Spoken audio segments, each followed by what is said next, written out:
তো আজকের কোশ্চেনটা কি বলছে যে a student multiplied a number by 4/5 instead of 5/4, what is the percentage error in the calculation.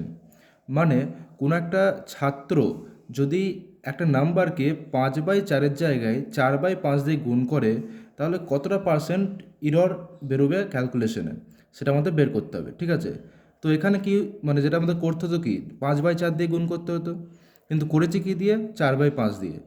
তো এখানে এই যে লসাগুটা আমাদের এলসিএমটা বের করতে হবে, এই 5 আর 4-এর এলসিএম। তো 5 আর 4-এর এলসিএম কত হবে?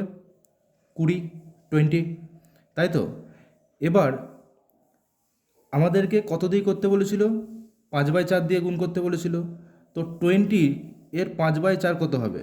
20 এর 5/4 হবে কত? 4×5 = 20, মানে 5×5 = 25। ঠিক আছে, এটা ঠিক, যেটা ঠিক সেটা এটা হলো।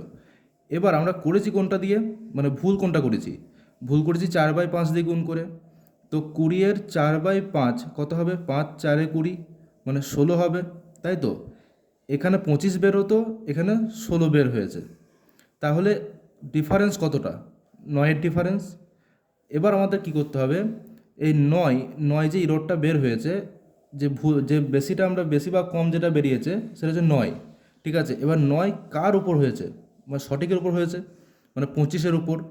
তো 9/25 ইন্টু 100, তাহলে 25, 4-এ 100, 4×9 = 36। তো 36% ইরর। তো আমাদের অ্যান্সার হবে অপশন ডি, 36%।